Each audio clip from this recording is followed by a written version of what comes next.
पाटील पाटील किचनमध्ये तुमच्या सगळ्यांचं स्वागत आहे। मी आज तुम्हाला दाखवणार आहे केळी फुलाची भाकरी आणि ती सुद्धा जवळा टाकून।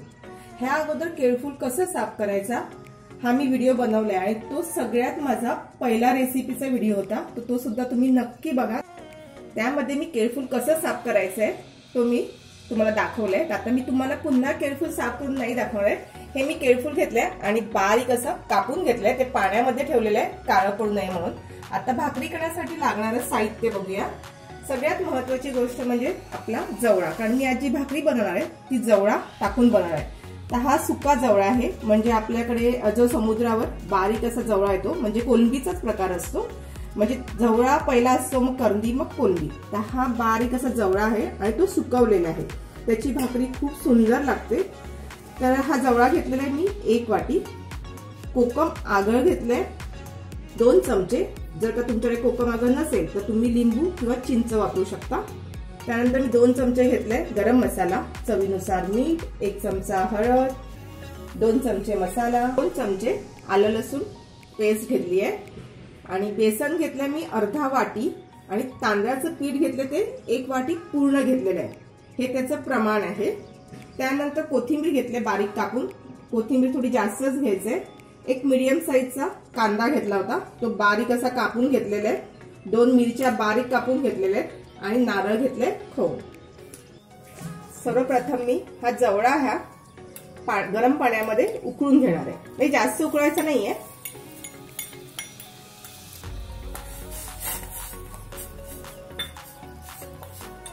मस्त पाण्याला उकळी आली आहे आणि हा जवळा सुद्धा पाण्यामध्ये थोडा पण उकळून घेतलेला आहे। हा जवळ्याला एक वेगळाचा सुगंध असतो, कारण आपण तो कसा सुकत घातलेला असतो ना, त्याच्यामुळे हा गरम पाण्यातनच काढायचा असतो। आणि मस्त मी हा उकळा घेऊन आता गॅस बंद करते आणि स्वच्छ 2 ते 3 पाण्याने धुवून घेते। केळी फूल मी स्वच्छ 2 पाण्याने धुवून एका पातेल्यामध्ये घेतलेले आहे। आता ह्या पातेल्यामध्ये मी केळी फूल घेतलंय बारीक कापून, त्याच्यामध्ये मी तेल घालते 1 पळी। गरम मसाला, हळद, चवीनुसार मीठ, आलं लसूण पेस्ट, कोकम आगळ, त्यानंतर कोथिंबीर, कांदा, नारळ, मिरची बारीक कापलेली, हे सगळं आपल्याला मिक्स करून घ्यायचं आहे। असं व्यवस्थित मिक्स करून घ्यायचं। मिक्स करून झाल्यानंतर ह्यामध्ये आपण घालायचंय बेसन, जे बेसन घेतलं होतं तेवढं सगळं आपण घालायचंय आणि तांदळाचं पीठ, हे सुद्धा आता आपण मिक्स करून घ्यायचंय। मस्त असं पीठ मिक्स करून घ्यायचं, त्याच्यामध्ये थोडंसं आपण पाणी घालणार।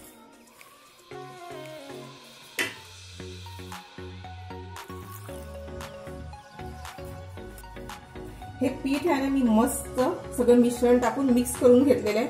आपण जसं पीठ कसं मळतो त्याच्याप्रमाणे असं घट्ट असं पीठ मळून घेतलेलं आहे। आता ह्याच्यामध्ये मी घालते जवळा।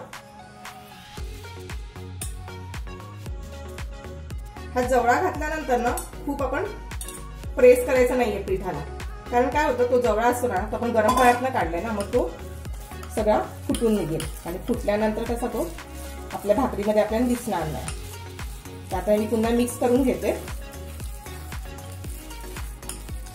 आणि मिक्स झाल्यानंतर आता मी हा पातेल्याला झाकण लावून ठेवणार एक 10 मिनिटासाठी। 10 मिनिटं झालेली आहेत। मी एक पॅन घेतलेला आहे आणि त्याच्यामध्ये 2 पळी तेल घातलेलं आहे आणि ते गरम करून घेतले। त्याच्यामध्ये मी पाव चमचा हिंग घालते। आता फोडणीला आपण हिंग घातल्यानंतर हे मिश्रण केलं होतं ना, हे आपण पॅन मध्ये टाकून घेऊ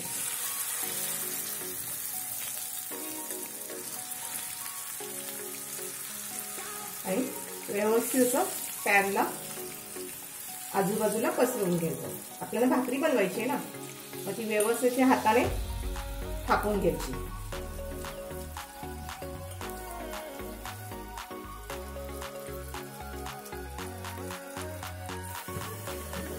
आता ही भाकरी आहे पॅनला व्यवस्थित पसरवून घेतलंय आणि त्याच पातेल्यामध्ये मी थोडंसं पाणी घातलं आणि हे पाणी आहे ना, थोडंसं आपण पाणी वरती भाकरीवर टाकायचं आणि व्यवस्थित अशी पसरवून घ्यायची भाकरी पण. आणि 10 मिनिटात मी झाकण लावून ठेवून देते आणि आपण ही भाकरी आता शिजवून घेऊया. 10 ते 15 मिनिटं जवळजवळ मी मंद आचेवर ही भाकरी शिजवून घेतली आहे. आता मी झाकण काढून बघूया आपण. भाकरी मस्त आपली झालेली आहे. आता ही कॉर्नरला बघितलं ना, ही भाकरी जवळजवळ होत आली आहे. तर आपण एक काय करायचं, चमचा घ्यायचा आणि चमच्याने ही थोडीशी भाकरी आहे ना, ती थोडीशी अशी सोडवून घ्यायची.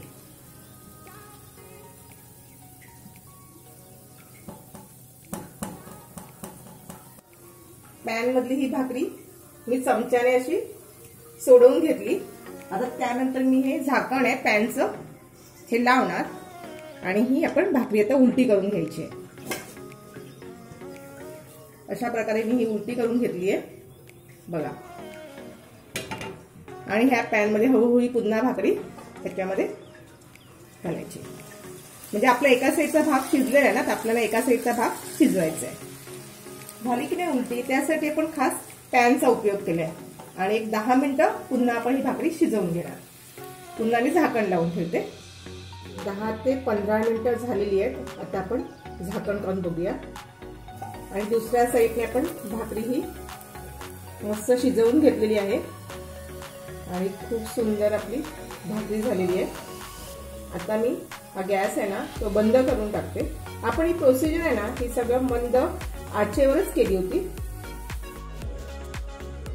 10 ते 15 मिनिटं झाली आहेत. आता मी झाकण काढून बघते आणि दुसऱ्या साईडने सुद्धा भाकरी आपण मस्त शिजवून घेतलेली आहे. आता मी गॅस बंद करते. ही जी प्रोसिजर केली आहे ना, ही मंद आचेवरच मी केली होती. आणि आता थोडी थंड झाली का मग आपण तुकडे पाडूया. पुन्हा मी झाकण ठेवून देते. पॅन थंड झालाय. आता आपण या भाकरीचे पीस करून घेऊया.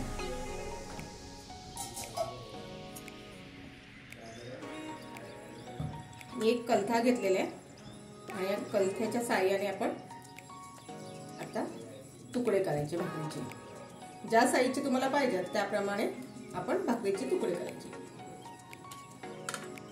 चला, ही भाकरी आवडली ना, कशी मस्त झाली आहे, तर पटकन एक लाईक करा. चला,